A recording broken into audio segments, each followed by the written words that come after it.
Welcome to this new series of reflections looking for a new way of living. Now, I know some of you who have opened up this YouTube video will already be deciding to leave. You know, you are the surfers, people who skim over the surface of life, not listening for very long or going too deeply into any of the challenges that face all of us as human beings. So perhaps I've already said goodbye to you. But those of you who are still here are not surfers. You are searchers. You're people who have a sense of purpose, have a sense also that there is something more to find in life, and are eager to discover the reason you're here, the reason you're on planet Earth, why it's all happening. So I hope for you this series of reflections will be really helpful, giving you encouragement and presenting some of the challenges in perhaps a new way. And there are others of you there who are well on the journey, the innermost journey of life. And hopefully again, if you stay with us during this series, you will find companionship, encouragement, something perhaps to laugh at, perhaps something you hadn't actually noticed, that will make the journey more focused, more real for you. Finding a new way of living. So here we start with the first of these reflections together. To find a new way of living. It's a very familiar title. In fact, it was the title of a hit song from a musical, very successful musical, a few years ago called West Side Story, set in New York, a story of rivalry between two gangs from North America and from South America, the Americans and the Latinos. That actually was a replay in modern dress of the classic story, the Shakespeare play, Romeo and Juliet, which in turn was a replay of the story of the Mahabharata, one of the greatest epics, stories of the whole of our human culture, which again is rivalry between two families. And leading into that, we go back to Genesis in the Bible, where according to the story there, the first two human beings actually to have been born on planet Earth, the two brothers, Cain and Abel, also lived a life of rivalry and jealousy and ended in one of the brothers killing the other. And what are we talking about? We're talking about the great tragedy of humanity in failing to learn how to live together in harmony, in respect, in joy, in creativity. We don't have to go back into our history and into our literature to realize the truth of this. It's all around us, here and now, every day. We hear it in the media. Rivalry between countries, war within a country, war between religions, war within religious traditions, Sunnis and Shiites, Catholics and Protestants. We know it all. War between political parties, the right and the left, and so on.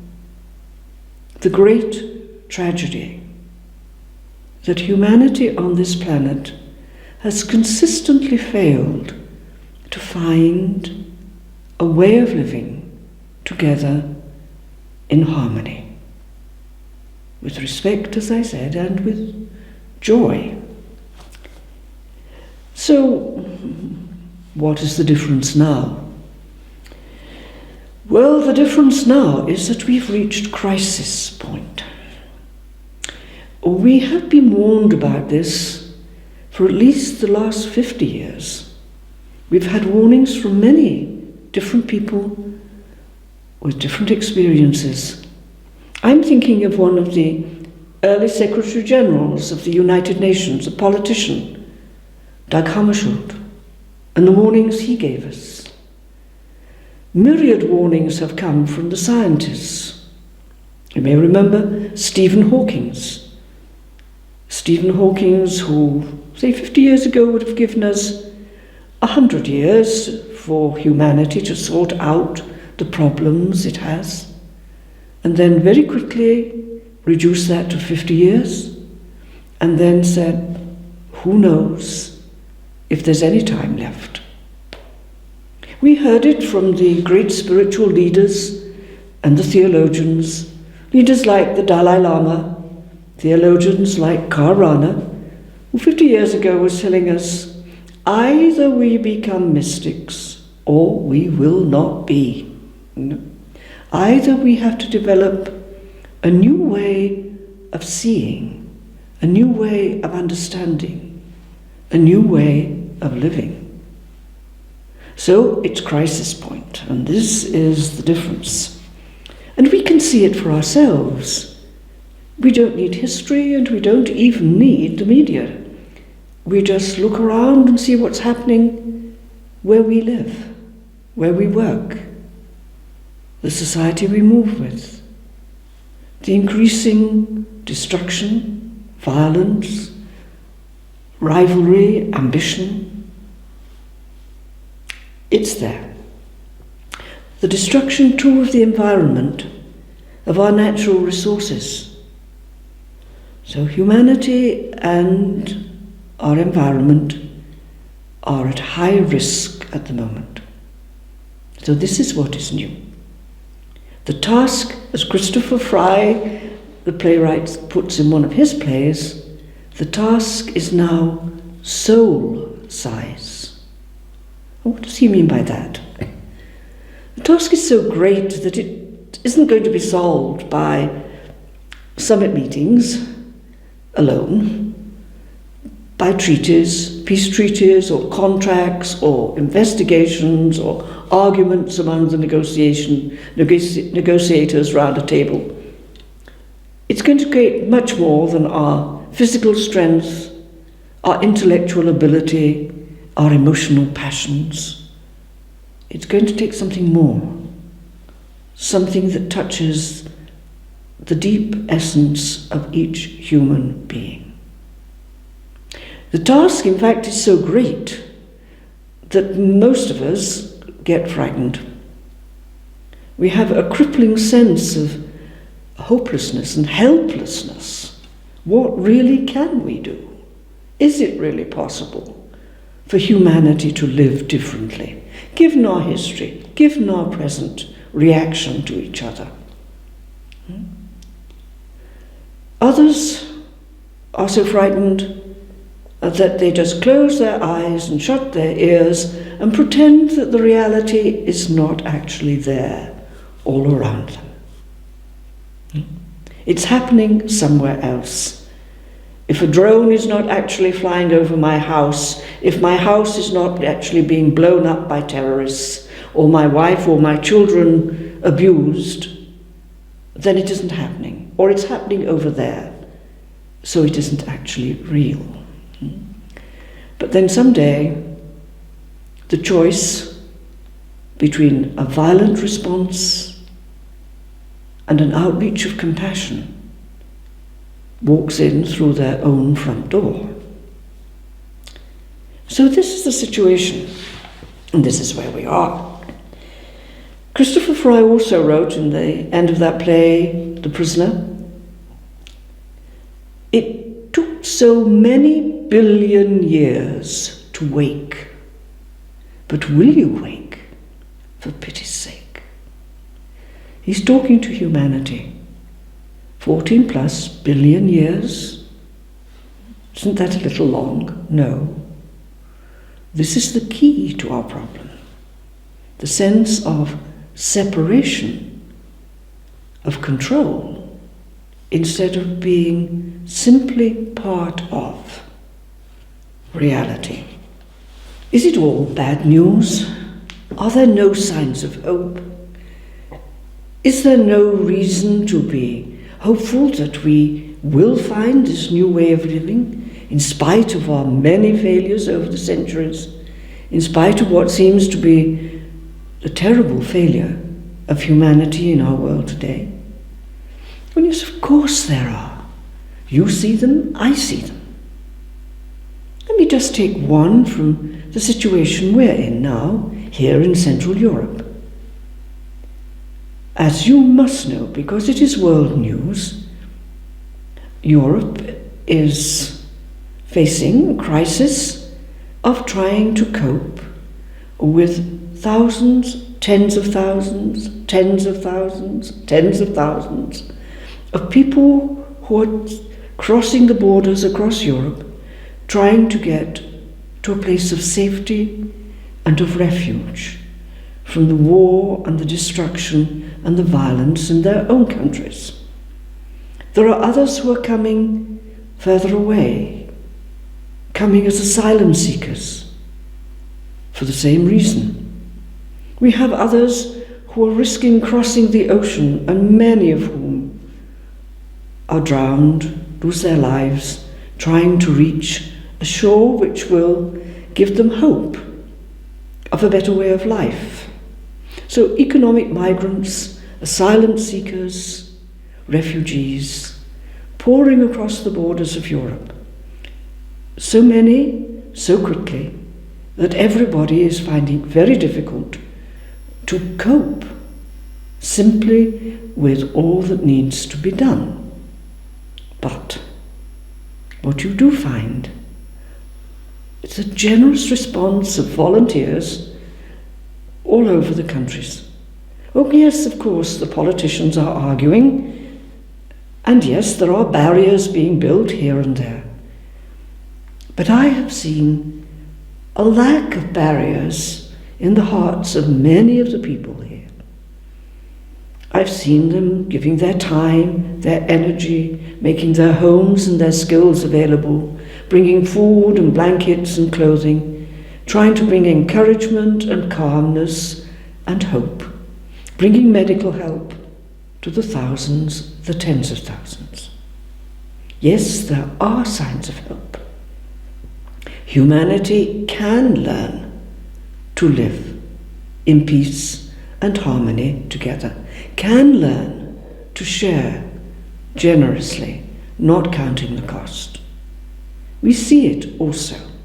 Perhaps we don't look carefully enough to find it. So this is what this series is about. The great task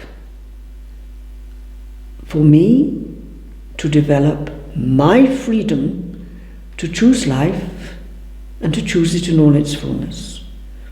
And then to reach out and to share with those who are still in search, are still struggling. This is our home,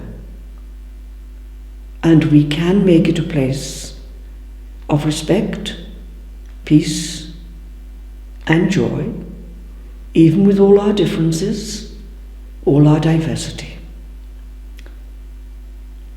In doing this, we will discover, we will have to risk finding the one source of all existence.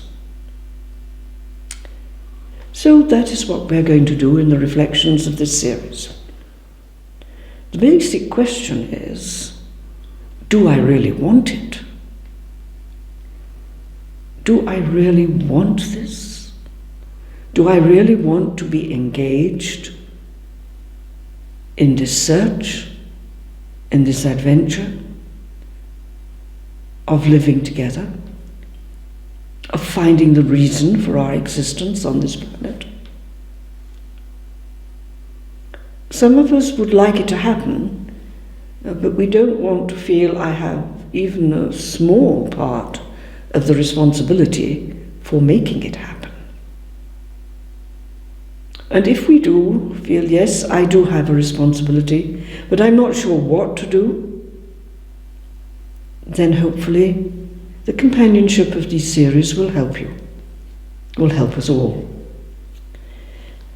But we need to set aside a little time each month to begin a reflection. The video is only a beginning.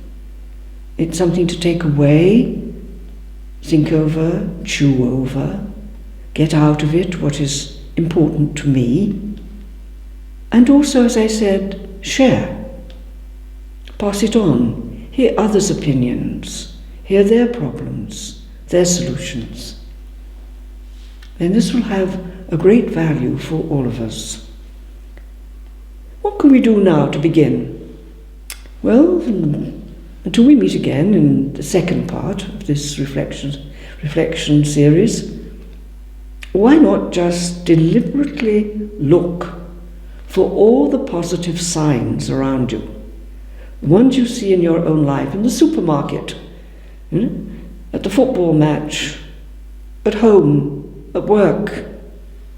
Positive signs of people being able to reach out, to accept, to respect, and to enjoy life.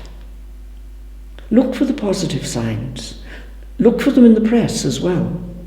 And then point them out to somebody else. Pass them on. The positive rather than the negative.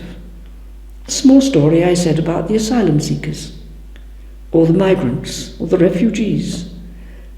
Coming through one of the main stations in Vienna about 3 weeks ago, we were coming out and a whole group of refugees were coming in.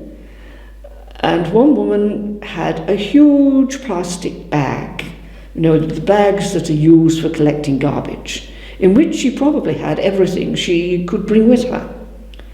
And it was not really packed, and it wasn't really tied together. And in the rush and tumble of getting into the station, she was dropping things out of the bag and picking them up and stuffing them back in again. And the people going out, including myself, instead of getting angry about this or cursing these people, what are they doing here, stooped down and picked the things up and tried to help her to rearrange them in her plastic bag and tied them. And with a smile, helped her to make her way towards the train. They seem simple things, but they will change the face of the earth. So, this month, don't close your eyes to the crisis. It is real. And it's not just here in Central Europe. I've used that example. It's exactly the same in North and South America, in the Asian countries, in Australia, New Zealand, in Africa. It doesn't matter where we go. The crisis is finding an expression everywhere. And so the question is, am I really prepared to do even the simple things, to look for a new way of living with each other?